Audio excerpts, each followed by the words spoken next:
नमस्ते विद्यार्थिनींनो, आज आपण मॉड्यूल क्रमांक 2ला सुरुवात करणार आहोत. कारण मॉड्यूल क्रमांक 2 जो आहे, या मॉड्यूल क्रमांक 2चं जे नाव आहे ते म्हणजे परीक्षा सुधार प्रयत्न, म्हणजे परीक्षा सुधारणेसाठीचे प्रयत्न, अशा पद्धतीचं आपलं या मॉड्यूलचं नाव असणार आहे. आणि या मॉड्यूलमध्ये एकूण तुम्हाला 5 ते 6 घटक जे आहेत हे पूर्ण अभ्यासायचे आहेत. घटक 1 जो आहे त्यामध्ये तुम्हाला पाहायचं आहे की भारतातील परीक्षा सुधारणेसाठीचे प्रयत्न. मग यामध्ये तुम्ही पाहणार आहात वेगवेगळ्या आयोगाच्या शिफारशी, त्याची विश्लेषणं आणि चर्चा आणि त्याची अंमलबजावणी. या ज्या घटकांचा अभ्यास आहे हा घटक आपण मॉड्यूल क्रमांक 2मधील पहिल्या घटकामध्ये पाहणार आहोत.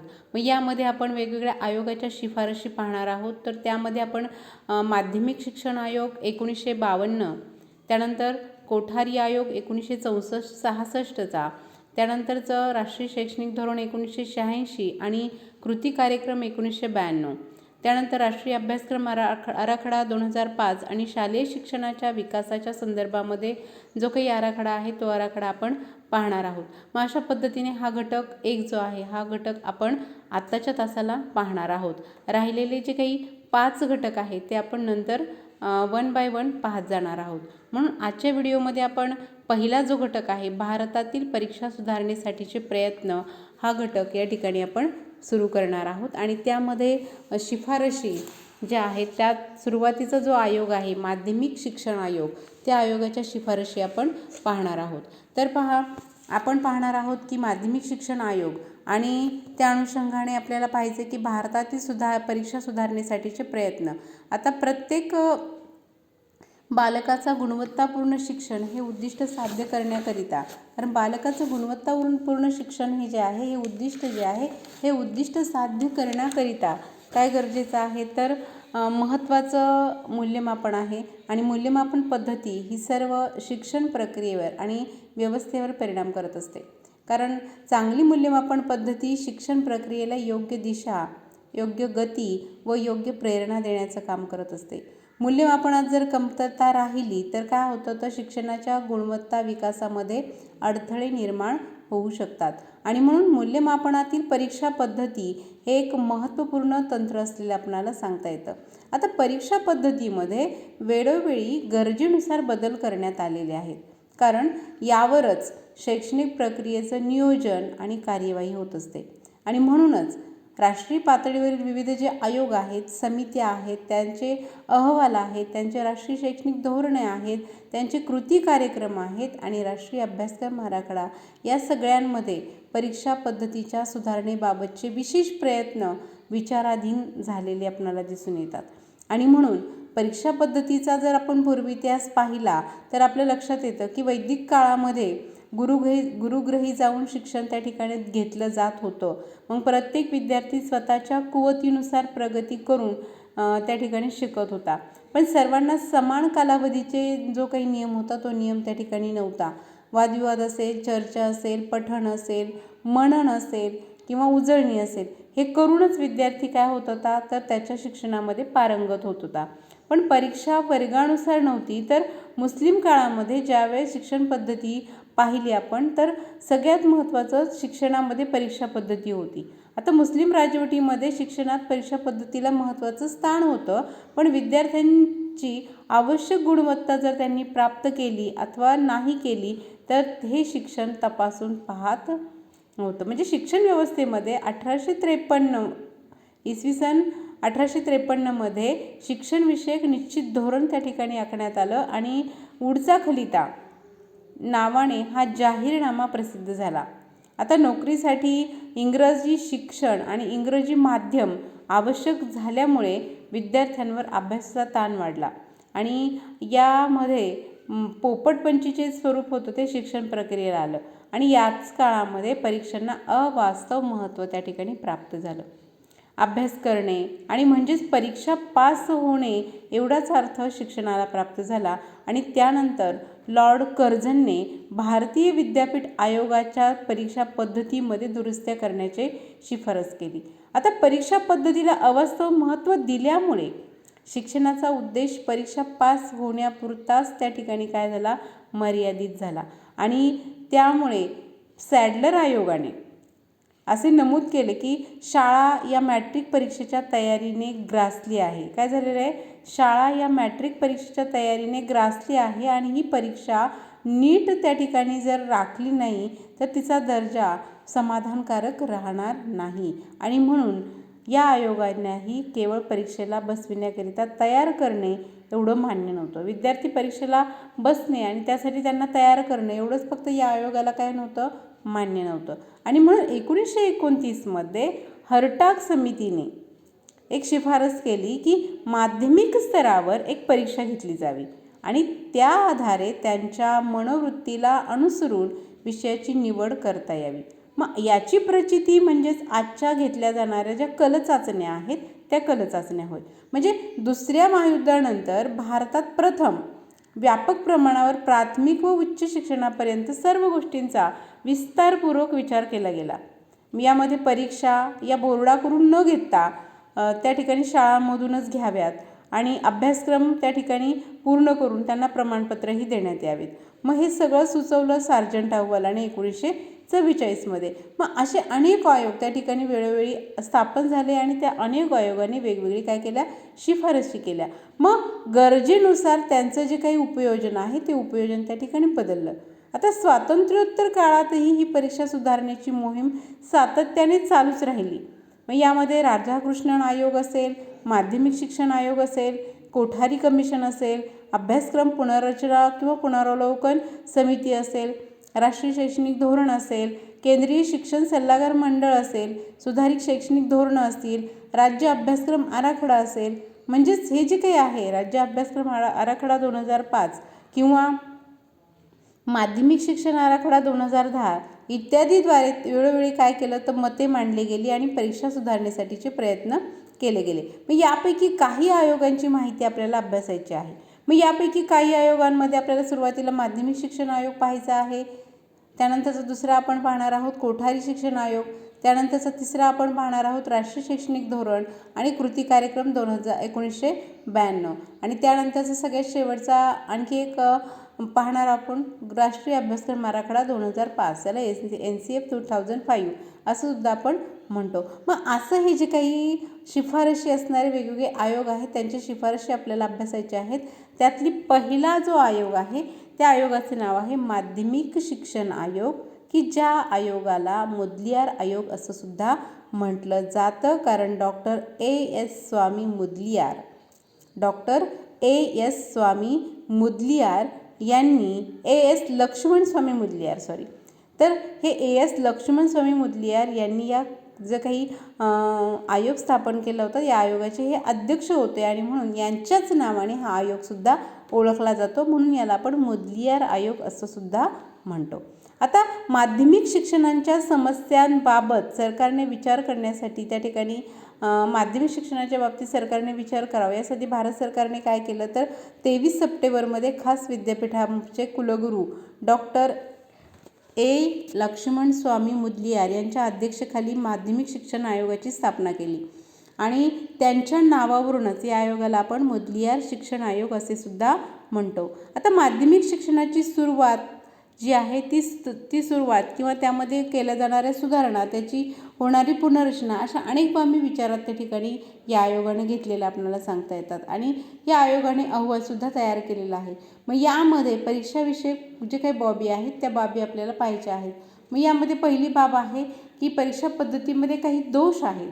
मग ते दोष कोणते आहेत? त्यातला पहिला दोष आपल्याला सांगता येतो की तत्कालीन परीक्षा पद्धतीत दोषपूर्ण आहे, तसेच लेखी परीक्षेस अनाठायी महत्त्व दिले आहे. तत्कालीन जी काही परीक्षा पद्धती याच्यामध्ये खूप सारे दोष आहेत आणि या परीक्षा पद्धतीमध्ये फक्त लेखी परीक्षेलाच त्या ठिकाणी अनाठायी महत्त्व दिलेलं आपल्याला सांगता येतं. त्यानंतरचा दुसरा दोष आपल्याला परीक्षा पद्धतीमध्ये सांगता येतो तो असा की परीक्षा पद्धती एकांगी असून व्यक्तिनिष्ठता आली आहे. परीक्षा पद्धती ही एकांगी बनत चाललेली आहे आणि त्यामुळे त्याच्यामध्ये व्यक्तिनिष्ठता आलेली आपणास सांगता येते.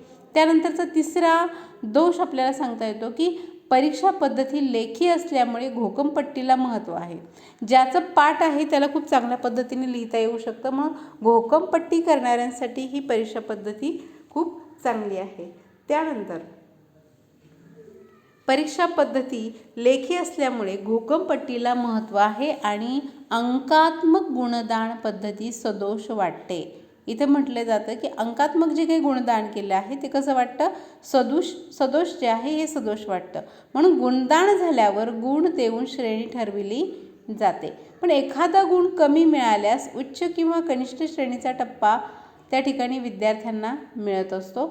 उदाहरणार्थ पहा, जर 50च्या वर गुण असल्यास ब श्रेणी मिळते, तर 49 गुण असणाऱ्या विद्यार्थ्यास क श्रेणी मिळते. मग खरं गुणांमध्ये फारसा फरक नाही आहे आणि म्हणून आपल्याला हे दोष या प्रकारच्या जे काही जे आपण मुदलियार आयोगाने जी काही परीक्षा पद्धती ठरवून दिलेली आहे त्या परीक्षा पद्धतीवरून आपल्याला सांगता येतं. त्यानंतरचा पुढचा मुद्दा पाहणार आहोत आपण की या आयोगाने ज्या काही शिफारशी केलेल्या आहेत त्या शिफारशी आपल्याला 1, 2, 3 या पद्धतीने पाहायच्या आहेत. मग मुदलियार आयोगाची पहिली शिफारस कोणती होती, तर पहिली शिफारस आहे की व्यक्तिनिष्ठता कमी. व्यक्तिनिष्ठता कमी म्हणजे बाह्य प्रचलित शिक्षण पद्धतीमध्ये आता बाह्य प्रचलित शिक्षण पद्धतीला महत्त्व त्या ठिकाणी प्राप्त झालेलं आहे आणि व्यक्तिनिष्ठता त्यामुळे येण्याची शक्यता असते. त्यामुळे प्रश्नांचे प्रमाण जर जास्त असल्यास तर पाठांतराला विद्यार्थी महत्त्व देतात आणि म्हणून परीक्षा पद्धतीत सुधारणा करून वस्तुनिष्ठ प्रश्नांचा समावेश आपल्याला त्या आयोगानं त्या ठिकाणी थांबवण्यास म्हणजे जो काही वस्तुनिष्ठ प्रश्नांचा समावेश आहे तो वाढवायला सांगितलेला आहे. ठीक आहे. त्यानंतरचा दुसरा जो काही शिफारशीचा मुद्दा आहे तो म्हणजे अंतर्गत गुणदान योजना. आता विद्यार्थ्याचं व्यक्तिमत्व विकसित करण्यासाठी विद्यार्थ्याचं जे काही व्यक्तिमत्व आहे ज्याला आपण पर्सनॅलिटी असं म्हणतो ते जर विकसित करायचं असेल तर त्याने अभ्यासपूरक आणि अभ्यासेतर उपक्रमांमध्ये भाग घेतला पाहिजे. त्याला प्रोत्साहित करताना त्याने केलेल्या कार्याचं जे आहे त्या कार्याचं मूल्यमापन करण्यासाठी अंतर्गत गुण राखीव ठेवणंसुद्धा गरजेचं आहे. त्यानंतरचा पुढचा महत्त्वाचा मुद्दा आहे तो म्हणजे की सांस्कृतिक अभिलेख.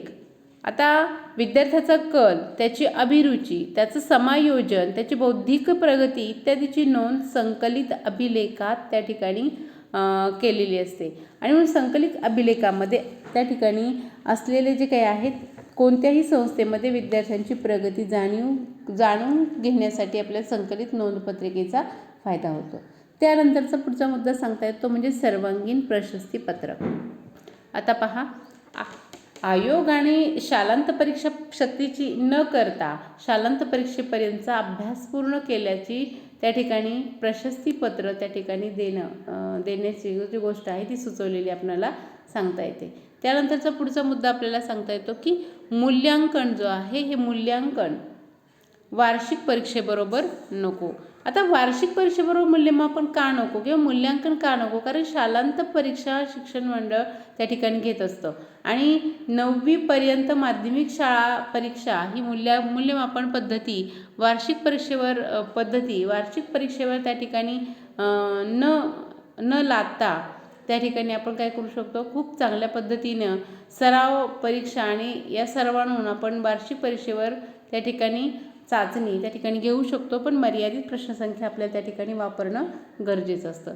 त्यानंतरचा पुढचा मुद्दा आहे तो म्हणजे कालिक परीक्षेतील गुणांची नोंद. आता मंडळाकडून येणाऱ्या शालांत परीक्षेत त्या ठिकाणी अंकात्मक गुणांची नोंद असते, पण आयोगाच्या जे काही आयोग आहे त्या आयोगाने म्हटले आहे की शाळेतील कालिक परीक्षेच्या बाह्य परीक्षा म्हणजे कालिक परीक्षा ज्या आहे त्या कालिक परीक्षेच्या गुणांची गुणपत्रकात नोंद करावी.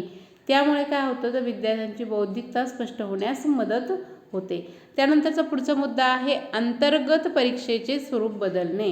आता अंतर्गत परीक्षेचं स्वरूप बदलणं हा जो मुद्दा आहे यामध्ये आपल्याला काय सांगता येईल तर अंतर्गत परीक्षेचं स्वरूप बदलणं याच्यामध्ये आपल्याला सांगता येतं की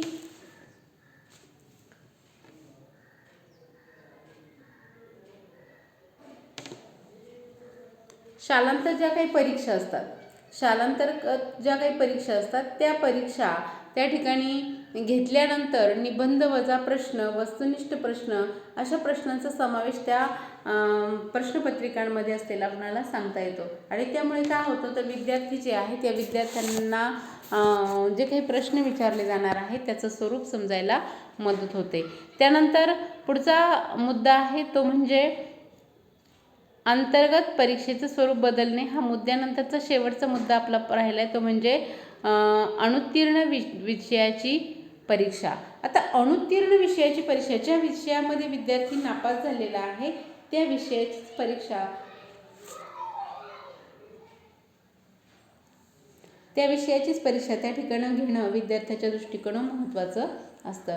कारण अध्ययनाच्या विविध टप्प्यावर मूल्यमापन करून विद्यार्थ्याची प्रगती आजमावण्याची अभिरुची आणि कला यांचंही मूल्यमापन त्या ठिकाणी विद्यार्थ्याचं करावं लागतं. आकारिक मूल्यमापनाची गरज त्या ठिकाणी स्पष्ट होते. त्यासाठी वेगवेगळी तंत्रे, परीक्षा, चर्चा पद्धती, मुलाखती या साधनांचा वापर करून त्या ठिकाणी हे केलं जातं.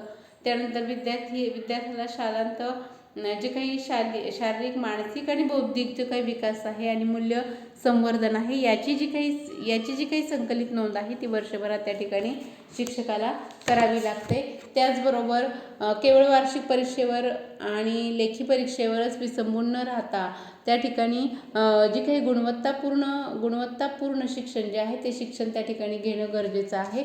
आणि गुणवत्ता म्हणून त्याला अनुत्तीर्णसुद्धा करणं चुकीचं आहे. त्यामुळे त्याला गुणावरून अनुत्तीर्ण करणं चूक आहे.